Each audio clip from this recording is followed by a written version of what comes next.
నీకు వందనాలు, స్తుతులు, స్తోత్రాలు ప్రభువా. మా దేవా, మీరు మాకు ఇచ్చినటువంటి ఈ విశ్రాంతి దినాన్ని బట్టి నిన్ను స్తుతిస్తూ ఉన్నాం. క్రీస్తు యేసునందు నిజమైనటువంటి విశ్రాంతి ఉన్నది ప్రభువా. మేమందరము నీ యందుండి చెలించే వారిగా మీరు మమ్మలను చేయండి.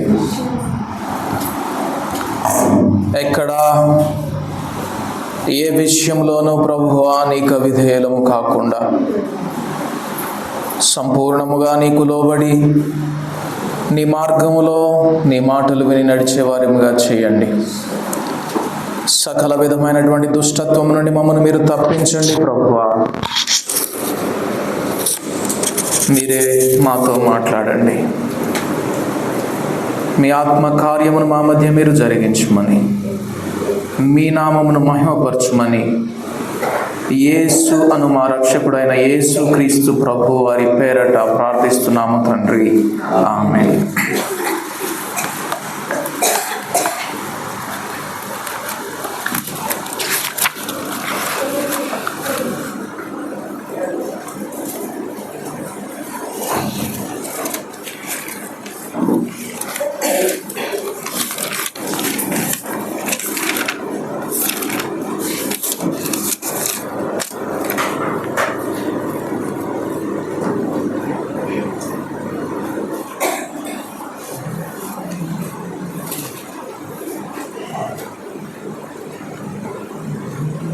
మనమందరము కూడా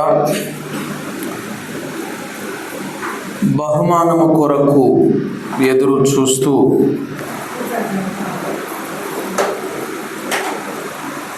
ఈ ఆత్మీయ ప్రయాణంలో ముందుకు సాగే వారిగా ఉంటాం. ఏదో ఒక బహుమానం, we look for a reward. Bible గ్రంథం సెలవిస్తూ ఉన్నది, కనికరము కలిగిన వారికి కనికరం అనే ఫలం వస్తుంది, క్షమించే వారికి క్షమాపణ అనే ఫలం అనుగ్రహించబడుతుంది. కాబట్టి మనము చేసే ప్రతి దానికి కూడా ఫలం అనేది ఉన్నది. బైబిల్ గ్రంథం యొక్క ముగింపులో యేసు ప్రభు వారు ఒక మాట అంటారు, వాని వాని క్రియ చొప్పున ప్రతి వానికిచ్చుటకు నేను సిద్ధపరచిన జీతం నా యొద్ద ఉన్నది. ఫలము కానీ, బహుమానము కానీ, జీతము కానీ.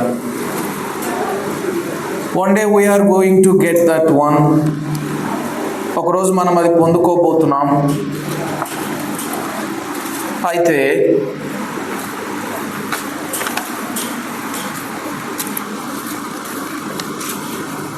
ఏ విధంగా మనం ఎటువంటి బహుమానాన్ని పొందుకోబోతున్నాం, ఎటువంటి ఫలాన్ని పొందుకోబోతున్నాం? యోహాను భక్తుడు తను రాసినటువంటి 2వ పత్రికలో ఒక మాట అంటాడు,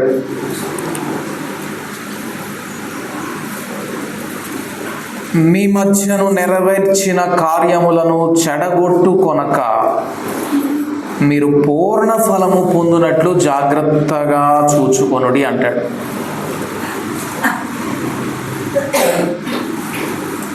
పూర్ణ ఫలము పొందుకోకుండా చెడగొట్టబడేటటువంటి పరిస్థితులు వస్తాయి అని చెప్తున్నాడు అన్నమాట.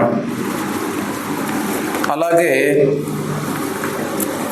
కొలస్సీలకు రాసినటువంటి పత్రిక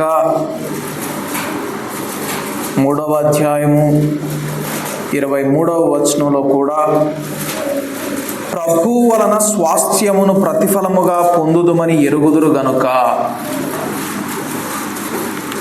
ప్రభు వలన ఫలం పొందుకుంటారని చెప్పని మీరు ఎరుగుదురు గనుక, మీకు తెలుసు గనుక మీరేమి చేసినను అది మనుష్యుల నిమిత్తము కాక ప్రభువు నిమిత్తమని మనస్ఫూర్తిగా చేయుడి. 3వ అధ్యాయం 23-24 వచనాలు కొలస్సీలకు రాసినటువంటి పత్రిక. ప్రభు వలన స్వాస్థ్యాన్ని ప్రతిఫలంగా పొందుకుంటాం కాబట్టి అది మీకు తెలుసు. కాబట్టి మీరేం చేసినా కూడా మనస్ఫూర్తిగా చేయండి. ఇంకొకటి, మనుష్యుల నిమిత్తం కాక ప్రభు నిమిత్తం చేయండి. అలాగే ఇంకొక వచనం కూడా చూద్దాం. హెబ్రీయులకు రాసినటువంటి పత్రిక 11వ అధ్యాయము 6వ వచనము. తన్ను వెదకి వారికి ఫలము దయచేయువాడనియు నమ్మవలెను. ప్రభువును వెదకే వారికి ఖచ్చితంగా ఫలం ఇస్తాడు. ఫలం ఉన్నది. అలాగే కొలొస్సీయులకు రాసినటువంటి పత్రిక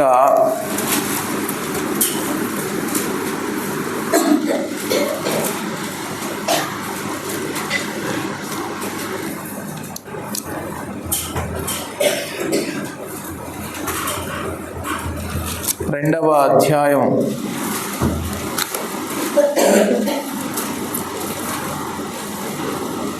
1 మనం అక్కడికి వెళ్ళే ముందు హెబ్రీయులకు రాసినటువంటి పత్రికనే చూద్దాం.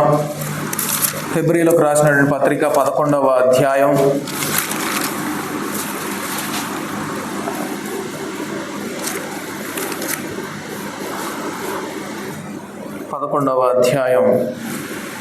26వ వచనం. మోషే పెద్దవాడైనప్పుడు విశ్వాసమును బట్టి ఐగుప్తు ధనము కంటే క్రీస్తు విషయమైన నింద గొప్ప భాగ్యమని ఎంచుకొని అల్పకాలము పాపభోగము అనుభవించుట కంటే దేవుని ప్రజలతో శ్రమ అనుభవించుట మేలని యోచించి ఫరో కుమార్తె యొక్క కుమారుడని అనిపించుకున్నటకు ఒప్పుకొనలేదు. ఏలయనగా అతడు ప్రతిఫలముగా కలుగబోవు బహుమానమందు దృష్టి ఉంచెను. ఏమిటి మోషేను అంత గొప్ప వ్యక్తిగా నిలవబెట్టింది? దేవునికి నమ్మకస్తునిగా,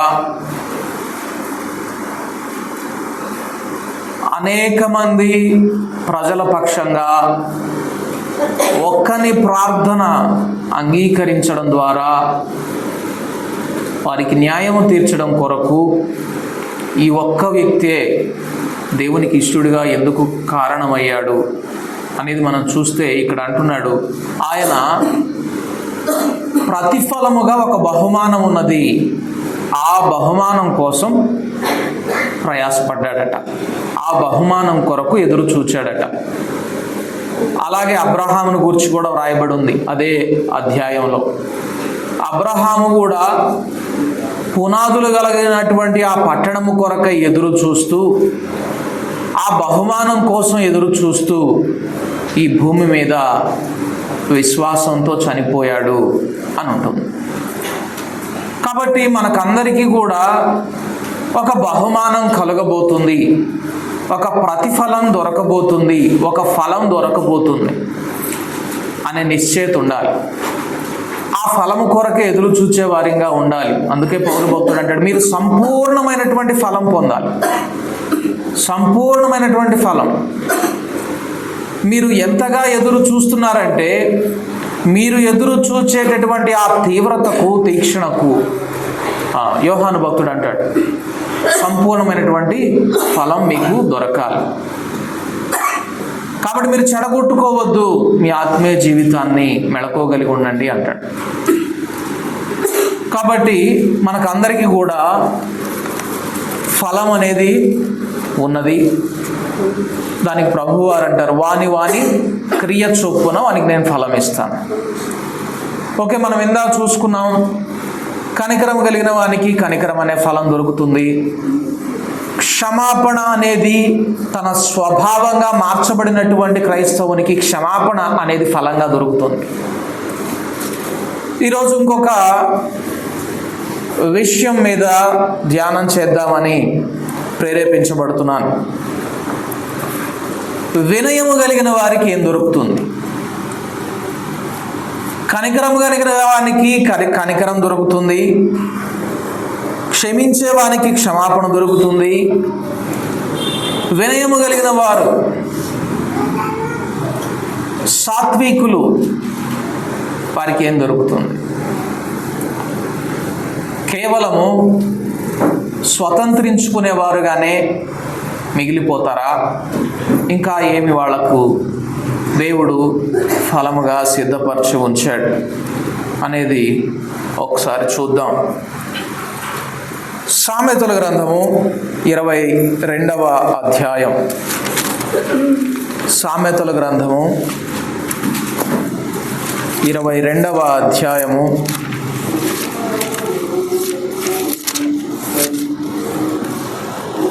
4వ వచనం చదువుకుందాం. యెహోవా యందు భయభక్తులు కలిగి ఉండుట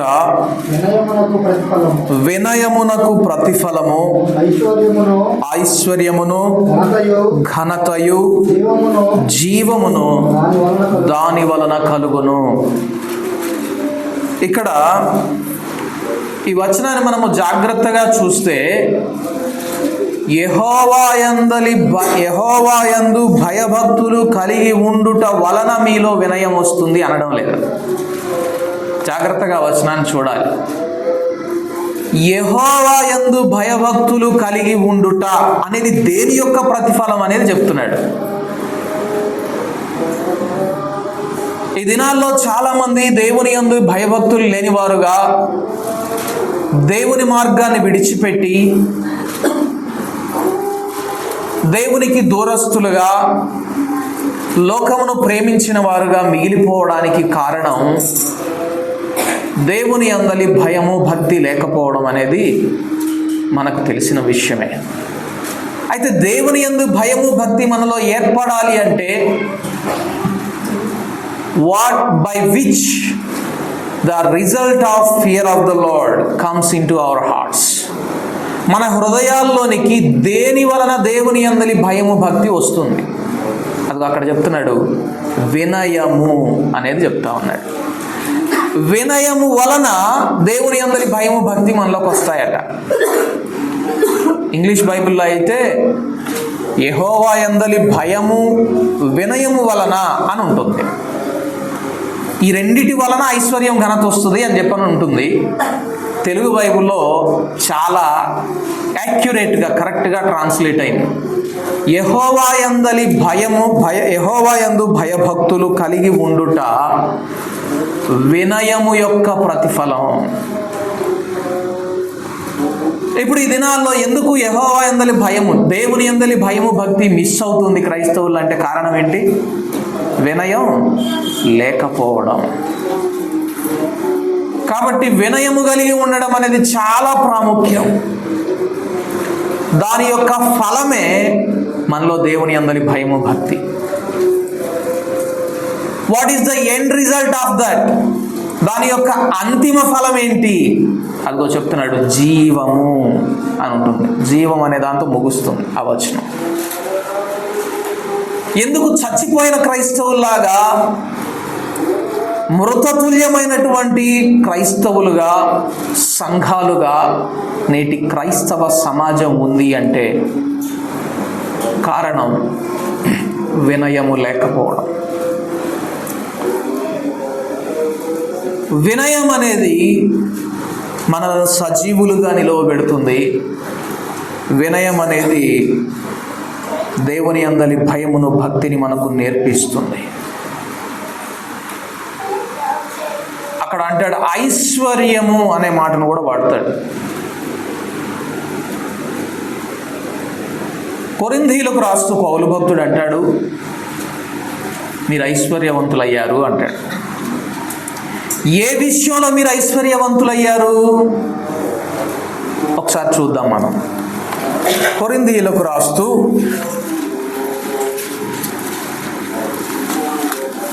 తను రాసినటువంటి మొదటి పత్రిక 1వ అధ్యాయము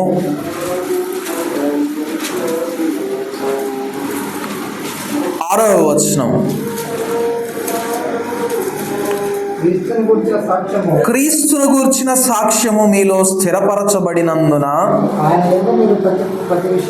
ఆయన యందు మీరు ప్రతి విషయములోను అనగా సమస్త ఉపదేశములోను సమస్త జ్ఞానములోను ఐశ్వర్యవంతులైతిరి. దేంట్లో అంట? దేవుని గూర్చిన జ్ఞానము విషయములోను దేవుని యొక్క ఉపదేశము విషయంలోనూ జ్ఞానవంతులయ్యారట, ఐశ్వర్యవంతులయ్యారట. మనం ఇందాక చదువుకున్నాం, యెహోవా యందు భయభక్తులు కలిగి ఉండుట వినయమునకు ప్రతిఫలము, దాని వలన ఐశ్వర్యమును ఘనతయు జీవమును కలుగును. ఎందుకు? దేవుని గూర్చినటువంటి జ్ఞానము, క్రీస్తును గూర్చినటువంటి జ్ఞానము, దేవుని యొక్క ఉపదేశ సారము మనకు దొరకడం లేదు అంటే ఆ విషయంలో మనం ఎందుకు ఐశ్వర్యవంతులం కాలేకపోతున్నామంటే ఏం మిస్ అవుతున్నామంటే వినయము మిస్ అవుతుంది క్రైస్తవంలో. మంచిది. అయితే నేను ఇప్పుడు క్రీస్తు యేసును గురించినటువంటి సంపూర్ణ జ్ఞానము కలిగిన వానిగా కనబడడం కోసం వినయాన్ని నేను నటించేవానిగా తయారైతే, వినయము కలిగిన వానిగా నేను కనబడగోరిన వాడినైతే, అది ఇందాక మనం చదువుకున్నాం, మీరు చేసే ప్రతి పనికి కూడా ప్రతిఫలం ఉంది కాబట్టి క్రీస్తు వలన మీరు స్వాస్థ్యము పొందుదురని ఎరుగుదురు కాబట్టి మీరు చేసే ఏ పనైనా కూడా మనుష్యుని నిమిత్తము కాక ప్రభువు నిమిత్తం చేయండి అన్నాడు. కాబట్టి నేను మనుష్యుల ఎదుట కనబడవలనని నా నీతి క్రియలు చేయకుండా నేను జాగ్రత్త పడిన వానిగా ఉండేవాడినైతే నాలో వినయము ఉన్నది అని కూడా నేను కనబరుచుకున్న ఘోరను. అర్థమవుతుందా? నేను వినయము కలిగిన వానిగా కనబడడానికి ప్రయత్నించను, కనబడడం కొరకు ప్రయాసపడను. ఎందుకంటే that makes me A hypocrite. అది ఒక నన్ను వేషధారిగా మార్చేస్తుంది కాబట్టి. అందుకే పౌలు భక్తుడు అంటాడు, మీలో అతి వినయం ఉంటుందేమో, జాగ్రత్తగా ఉండండి అంటాడు. చాలా దారుణమైన విషయం ఏంటంటే వినయం వల్ల దేవుని యందలి భయము భక్తి మనలో ఏర్పడతాయి. వినయం వల్ల క్రీస్తును గూర్చినటువంటి జ్ఞానము, ఆయన ఉపదేశమును గూర్చినటువంటి అవగాహన, ఆ విషయంలో మనం ఐశ్వర్యవంతులం అవుతాం. వినయము వలన మనలో జీవము, దేవుని యొక్క జీవము మనలో ఉంచబడుతుంది అని తెలుసుకున్న వారు ఏం చేస్తున్నారంటే అతి వినయం చూపిస్తున్నారు. దానివల్ల జరిగినటువంటి ప్రమాదం ఏంటి? దానివల్ల ఏ ప్రమాదం జరుగుతుంది? పౌలు భక్తుడు ఇప్పుడు వెళ్దాం, ఇందాక కొలస్సీలోకి వెళ్దాం అన్నాం కదా. కొలస్సీలకు రాసినటువంటి పత్రిక 2వ అధ్యాయము 18వ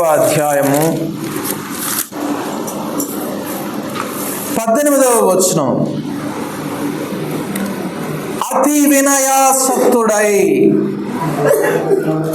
దేవదూతారాధన యందు ఇచ్చగలిగి తాను చూచిన వాటిని గురించి గొప్పగా చెప్పుకొనుచు తన శరీర సంబంధమైన మనస్సు వలన ఊరక ఉప్పొంగుచు శిరస్సును హత్తుకొనని వాడు. అతి వినయం వల్ల ఏం ప్రమాదం వస్తుందో తెలుసా? Instead of being hold fast to the head, we will depart from the head.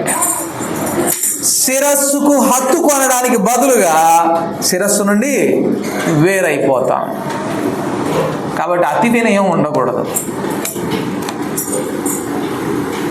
చాలా చోట్ల నేను సంఘాల్లో చూస్తాను, పెద్ద పెద్ద సేవకులు వస్తే వారి ముందు వీరు భక్తి కలిగిన వారుగా కనబడడం కొరకు చాలా వంగి వంగి దండాలు పెట్టడం చూశాను నేను. అమ్మో, అయ్యగారు వస్తున్నాడు, అటు ఇటు పక్క నుంచి పోదాం. నీలో ఉండిన క్రీస్తు నిన్ను ధైర్యము కలిగిన వానిగా చేస్తాడు, కానీ పిరికివానిగా చేయడు.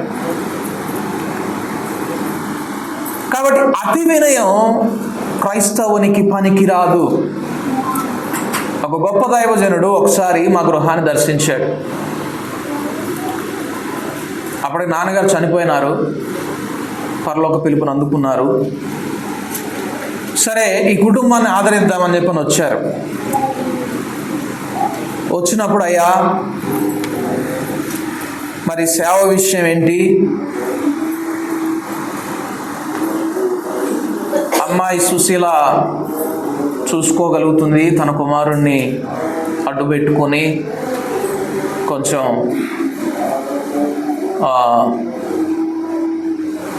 సేవకుల లిస్టులో పేరేయండి అయ్యా, లేకపోతే కనీసం ట్రైనింగ్ కన్నా పంపియండి అని సిఫారసు వెళ్ళింది.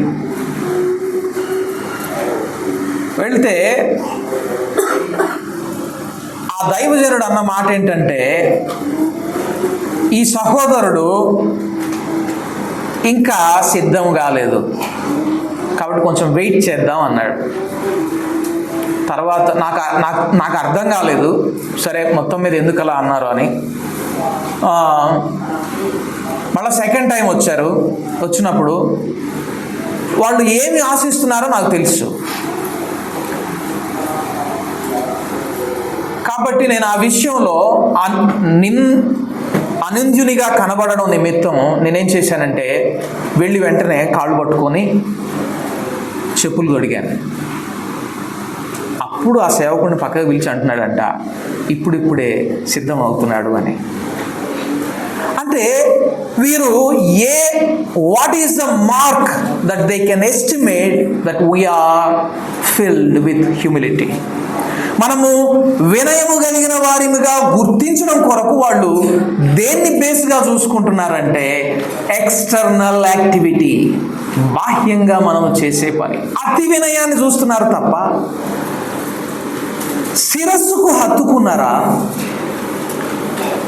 క్రీస్తు వలన స్వాస్థ్యమును పొందుదామని ఎరిగిన వారు కాబట్టి వీరు మనుష్యుని నిమిత్తం కాక ప్రభువు నిమిత్తం చేసేవారుగా కనబడుతున్నారా అని ఆత్మ సంబంధమైన వివేచన లేని పెద్దలు, సేవకులు కనబడుతున్నారు ఈ దినాల్లో. It's very sad to hear. ఇలా మనం వినడం చాలా భయంకరమైనటువంటి విషాదకరమైనటువంటి విషయం. చూడండి, అతి వినయం మనల్ని ఏం చేస్తుందంటే శిరస్సు నుండి డిటాచ్ చేస్తుంది, శిరస్సు నుండి వేరుపరుస్తుంది. నిజమైనటువంటి వినయం క్రీస్తునందు భయమును భక్తిని నేర్పిస్తుంది.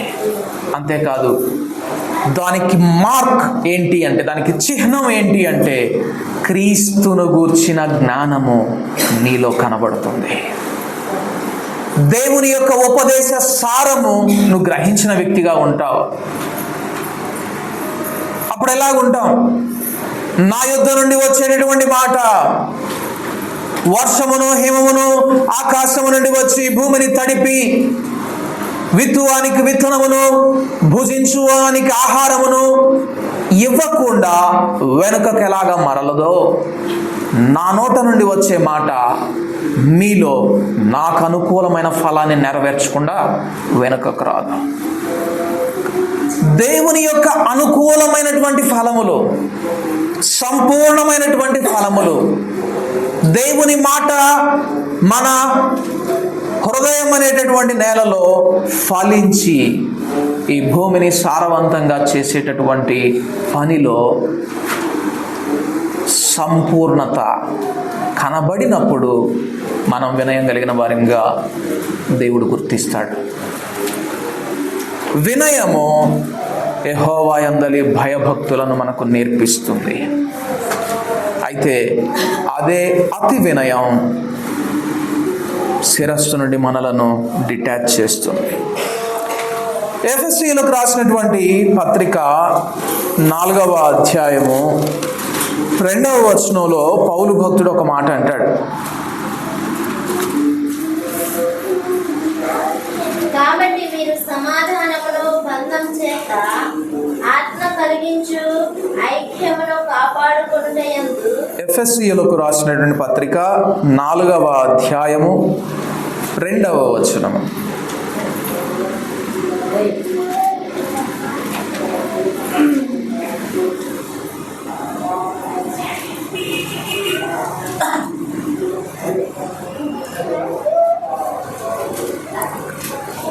మీరు పిలువబడిన పిలుపునకు తగినట్లుగా. ఎఫెసీయులకు రాసినటువంటి పత్రిక 4:2. మీరు కాబట్టి మీరు సమాధానం, మొదటి నుంచి చదువుతున్నావా? మీరు సమాధానమును బంధము చేత ఆత్మ కలిగించే ఐక్యమును కాపాడుకొనుట యందు శ్రద్ధ కలిగిన వారై. 3వ వచనం. మీరు పిలువబడిన పిలుపునకు తగినట్లుగా దీర్ఘశాంతముతో కూడిన సంపూర్ణ వినయము. ఇప్పుడు పిలువబడిన వారికి తగినట్లుగా మనం ఉండాలి అంటే ఎట్లాంటి వినయం ఉండాలంటున్నాడు? అతి వినయం కాదు. ఎలాంటి వినయం ఉండాలి? సంపూర్ణ వినయం ఉండాలి. ఇట్ అకంపనీడ్ బై, దేంతో పాటు వస్తుంది? దీర్ఘశాంతముతో వస్తుందన్నమాట. మనం అంటాం కొన్ని సందర్భాల్లో, ఇంకెంతకాలం అడిగమని ఉండేది, ఇంకెంతకాలం లోబడి ఉండాలి, ఇంకెంతకాలం చెప్పిందల్లా చేయాలి అంటే ఏమైంది? దీర్ఘం కట్ అయింది. దీర్ఘశాంతముతో కూడిన సంపూర్ణ వినయం. ఎందుకంటే అది పిలువబడిన వారిలో ఉంటుంది. మీరు పిలువబడిన వారు, ఏర్పరచబడిన వారు అయితే ఏముండాలి మీలో? దీర్ఘశాంతముతో కూడిన సంపూర్ణ వినయం ఉండాలి తప్ప శరీరమును వల్ల కలిగినటువంటి ఉద్రేకము ద్వారా ఉప్పొంగేటటువంటి అతి వినయం ఉండకూడదు.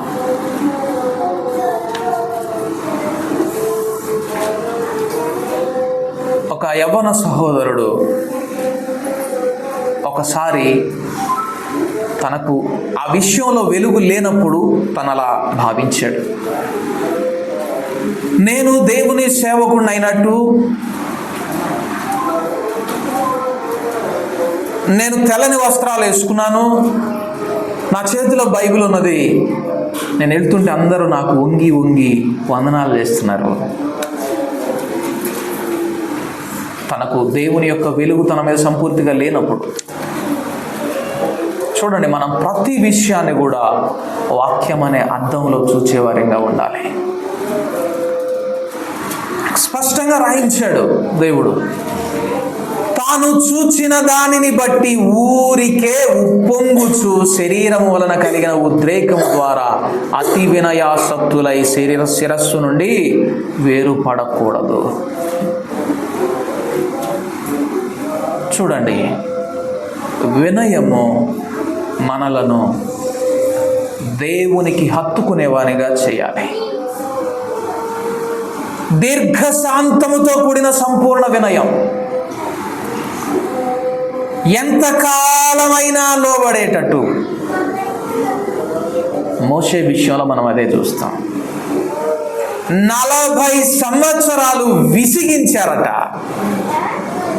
40 సంవత్సరాలు విసిగించారు. ప్రతి విషయంలో పరీక్షించారు, శోధించారు.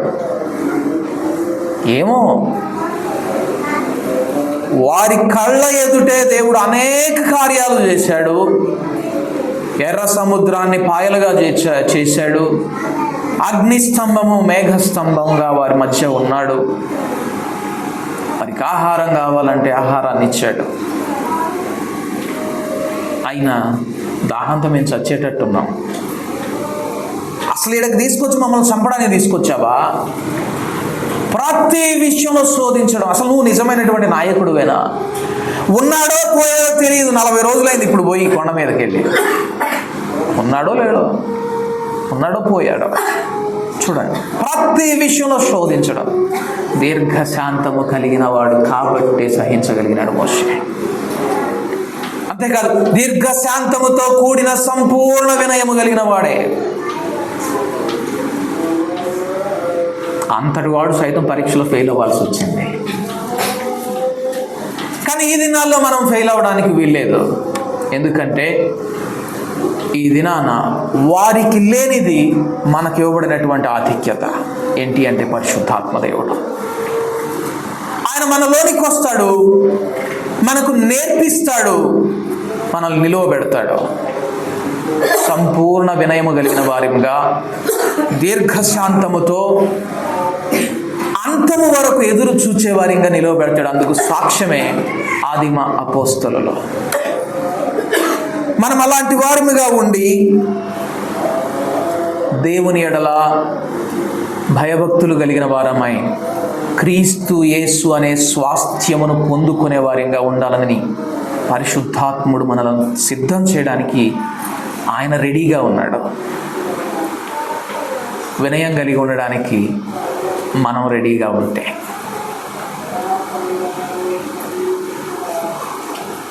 వినయము కలిగి ఉండడం అంటే ఏంటి? బాగానే ఉంది, సంపూర్ణ వినయం ఉండాలి, అతి వినయం ఉండకూడదు. అసలు వినయం కలిగి ఉండడం అంటే ఏంటి? వినయం కలిగి ఉన్నాము అన్నదానికి దాని యొక్క ఎండ్ రిజల్ట్ ఏంటో చూసాం. వినయం కలిగి ఉండే దాని యొక్క అంతిమ ఫలం ఏంటి? క్రీస్తును గూర్చినటువంటి జ్ఞానము, ఉపదేశమును గ్రహించడము, జీవమును కలిగి ఉండడం అనేది చూసాం. చూడగానే వినయం కలిగిన వారు అని మనం గ్రహించాలి అంటే ఏం చేయాలి? బైబిల్ గ్రంథం ఏం చెప్తుంది? దేవుడు ఏం చెప్తున్నాడు? ఫిలిప్పీలకు రాసినటువంటి పత్రిక 2వ అధ్యాయం, ఫిలిప్పీలకు రాసిన పత్రిక 2వ అధ్యాయం 3వ వచనం.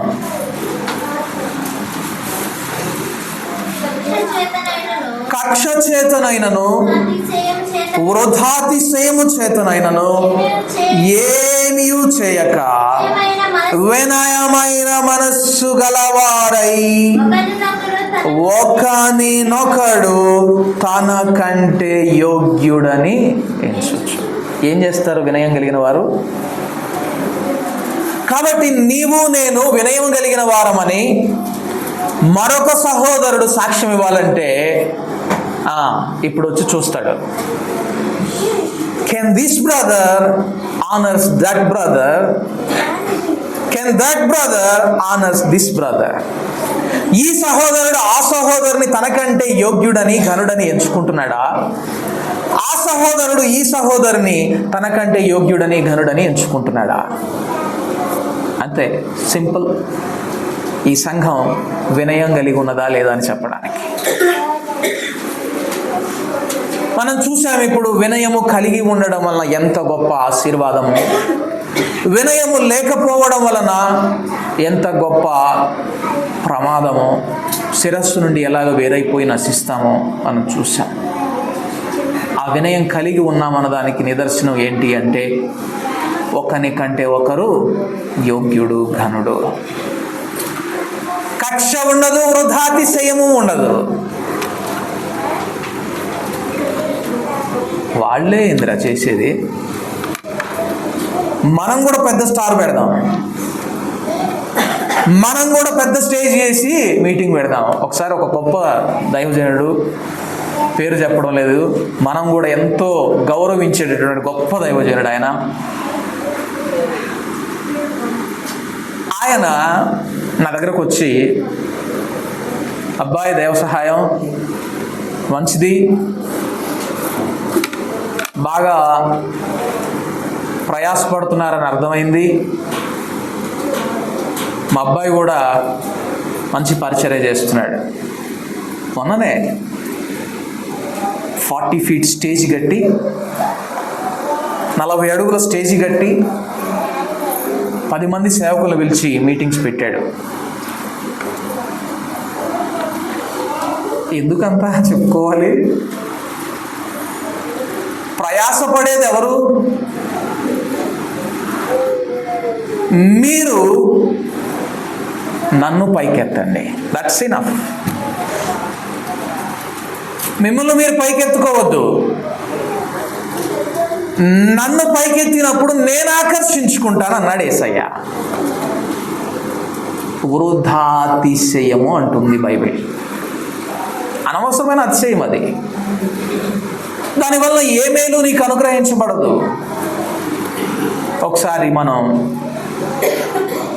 గురవాయపాలెం గ్రామంలో ఒక కార్యక్రమం చేపట్టాం దేవుని ప్రేరేపణ బట్టి. దేవుడు దాన్ని ఆశీర్వదించాడు. అనేక మంది గృహాలను సందర్శించడం, దేవుడు వారిని ఆశీర్వదించడం, బలపరచడం జరిగింది. వెంటనే ఇంకొక సంఘం వాళ్ళు ఎందుకు చేయాలి, మనం ఎందుకు చేయకూడదు, దాన్ని ఏమంటారంటే కక్ష చేత. ఓకే, మేమేం అనుకోలేదు. పౌలు భక్తుడు అన్నట్టే కక్ష చేత కానీ మిష చేత కానీ దేవుడు ప్రకటించబడుతున్నాడు, దేవుని నామం ప్రకటించబడుతుంది. కానీ మనం క్రైస్తవులంగా ఏం చేయాలి? కక్ష చేత చేయకూడదు, వృధాతిశయము చేత చేయకూడదు. ఒకని కంటే ఒకడు యోగ్యుడని ఎంచొచ్చు వినయ మనసు కలిగిన వారంగా ఉండాలి. అప్పుడు క్రీస్తు యేసు అనే స్వాస్థ్యమును మనం పొందుకుంటామట.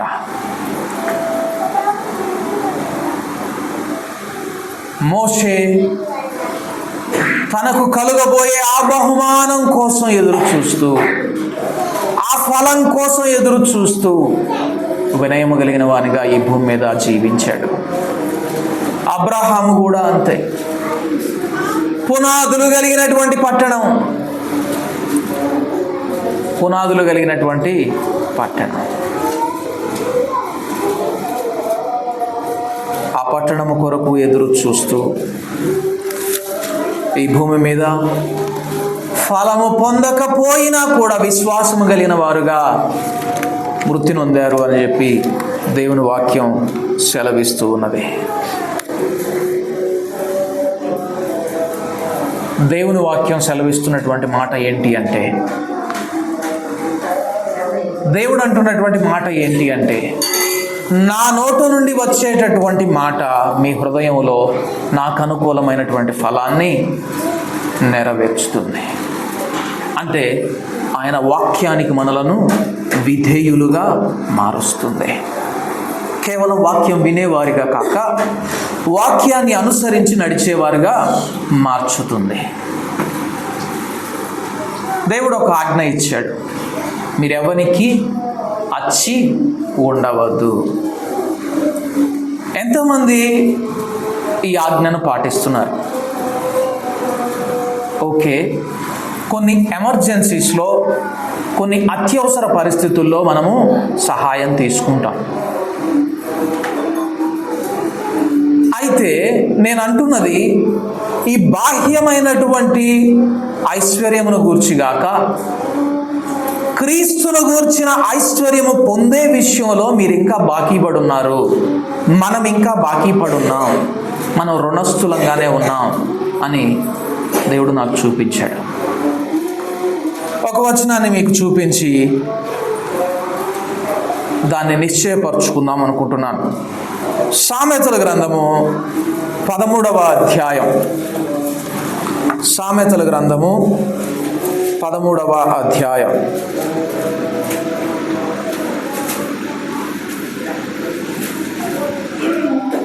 పదమూడవ వచనం.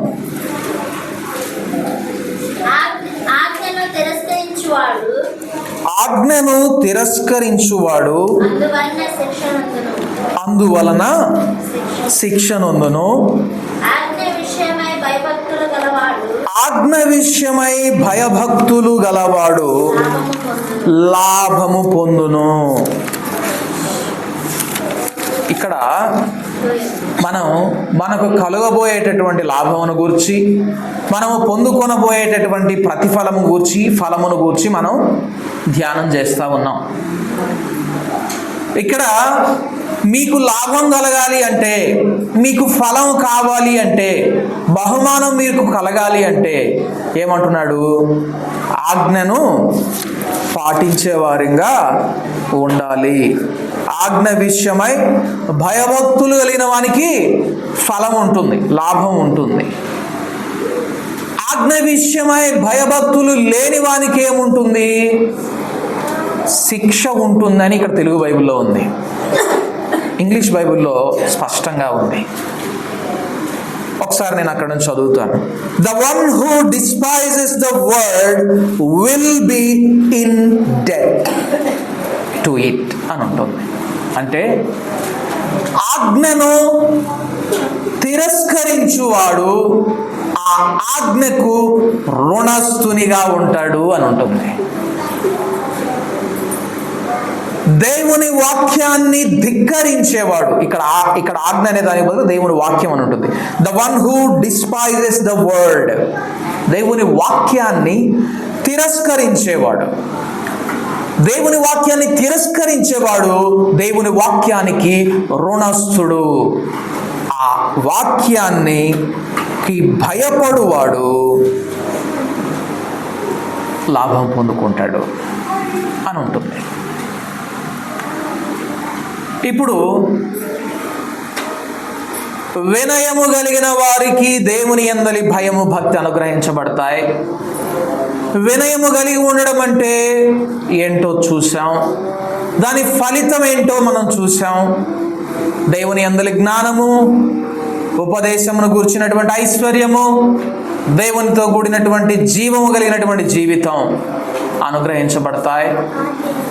క్రీస్తును మనము స్వాస్థ్యంగా పొందుకుంటాం. కాబట్టి మీరు అంతము వరకు దీర్ఘశాంతముతో కూడినటువంటి సంపూర్ణ వినయము కలిగిన వారై ఉండండి. మీరు చెడగొట్టుకొనక, వినయాన్ని పోగొట్టుకోకుండా దేవుడిచ్చే ఫలాన్ని పొందుకోండి అని సారాంశంగా చెప్తున్నప్పుడు ఎంతమంది దేవుని వాక్యమైనటువంటి ఈ ఆజ్ఞను తిరస్కరించకుండా స్వీకరించేవారుగా ఉంటున్నారు? ఒకవేళ మీలో ఎవరైనా ఈ వాక్యాన్ని అంగీకరించక, if you despise this word of God, ఈ దేవుని వాక్కును కనుక మీరు తిరస్కరిస్తే you will be in debt, మీరు రుణస్థులుగా మిగిలిపోతారు. ఈ రుణం ఎన్నటికి తీర్చబడని రుణంగా మిగిలిపోతుంది. కాబట్టి దేవుని వాక్యాన్ని వింటున్నటువంటి మనం, let's not just be the listeners but doers of the God's word.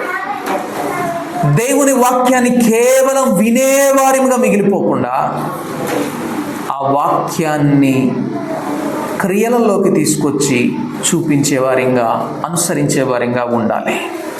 అప్పుడు అది మనకు లాభము అని దేవుని వాక్యం సెలవిస్తున్నది. దేవుడు మనలందరినీ లాభముతో నింపి ఐశ్వర్యవంతులుగా చేయనుగాక. ప్రార్థన చేసుకుందాం. పరిశుద్ధుడా తండ్రి, నీకు వందనాలు, స్తుతులు, స్తోత్రాలు ప్రభువా. అవును, ఇదిగో నేను త్వరగా వచ్చుచున్నాను. ప్రతి వానికి ఇచ్చుటకు వాని క్రియ చొప్పున నా దగ్గర ఒక రివార్డ్ ఉంది, నా దగ్గర జీతం ఉంది, నా దగ్గర ఫలం ఉంది అని మీరు అన్నారు ప్రభువా. అలాగే మీరు దయగలైన వారుగా ఉంటున్నారా? If you are merciful you will get mercy. మీరు కనికరము కలిగిన వారైతే మీరు కనికరాన్ని పొందుకుంటారు.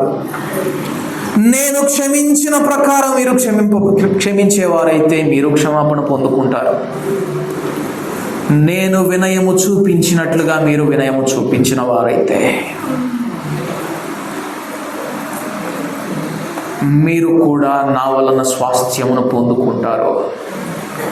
నన్ను గూర్చినటువంటి జ్ఞానము విషయములో, నా వాక్యమును గూర్చినటువంటి సారము విషయంలో మీరు ఐశ్వర్యవంతులవుతారు అని మీరు మాతో చెప్పి ఉండగా ప్రభువా, మాలో అతి వినయం ఉండకూడదు, వినయము విషయంలో లోపం ఉండకూడదు ప్రభువా. మేమందరము దీర్ఘశాంతముతో కూడిన సంపూర్ణ వినయము కలిగిన వారమై నీ ఎదుట నిలువబడి ఈ విషయంలో మేము ఏ లోపం లేని వారముగా ప్రభువా నీ యొద్ద నుండి నిజమైన ఫలం పొందుకునే వారముగా మమ్మల్ని అందరినీ చేయమని యేసు నామమున ప్రార్థించి అడిగి వేడుకుంటున్నాము తండ్రి. ఆమేన్.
ఐక్యతను యువవా ప్రభు, సమైక్యతను మా సంఘములలో ఉంచవా ప్రభు. ఐక్యతను యువవా ప్రభు, సమైక్యతను మా సంఘములలో ఉంచవా ప్రభు. ఆత్మీయ పోరాటం మాకు నేర్పయా, యుద్ధములో జయమును మాకిమ్మయ్యా. జీవింపజేయుమా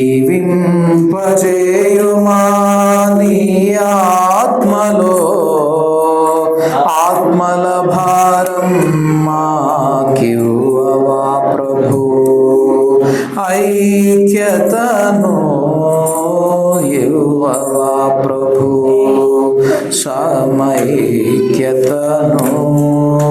మా సంఘములలో ఉంచవా ప్రభు. కాచినావు సంఘమును నీ దయ వలనే, నిలిపినావు బండపై నీ కృప వలనే. చిరకాలం ఐక్యతనే బంధకములతో సిద్ధపరచయా నీ టాకడ కొరకు. చిరకాలం ఐక్యతనే బంధకములతో సిద్ధపరచయా నీ టాకడ కొరకు. ఐక్యతను యువవా ప్రభు, సమైక్యతను మా సంఘములలో ఉంచవా ప్రభు. సడలిన మా చేతులను బలపరచయ్యా, కృంగిన మా కాళ్ళను దృఢపరచయ్యా. తత్తరిల్లు హృదయాలను ధైర్యపరచయ్యా, విశ్వాసములో మమ్ము స్థిరపరచయ్యా. తత్తరిల్లు హృదయాలను ధైర్యపరచయ్యా, విశ్వాసములో మమ్ము స్థిరపరచయ్యా. ఐక్యతను యువవా ప్రభు, సమైక్యతను మా సంఘములలో ఉంచవా ప్రభు. ప్రార్థన చేసుకున్నాం. పరిశుద్ధుడా తండ్రి, వినయము కలిగిన వారై ఒకని కంటే ఒకడు యోగ్యులని ఎంచుచు ప్రభువా, ఐక్యముగా అపవాదిని ఎదిరించి పోరాడే వారిగా మీరు మమ్మలను చేయండి. ఎక్కడా కూడా ప్రభువా అతి వినయాసక్తులమై మేము పొందుకున్నటువంటి కళలను బట్టి, దర్శనములను బట్టి ఊరక ఉప్పొంగుచు శరీర ఉద్రేకం వలన శిరస్సు నుండి వేరైన వారిగా మమ్మల్ని ఎన్నడూ ఉండకూడదు ప్రభువా.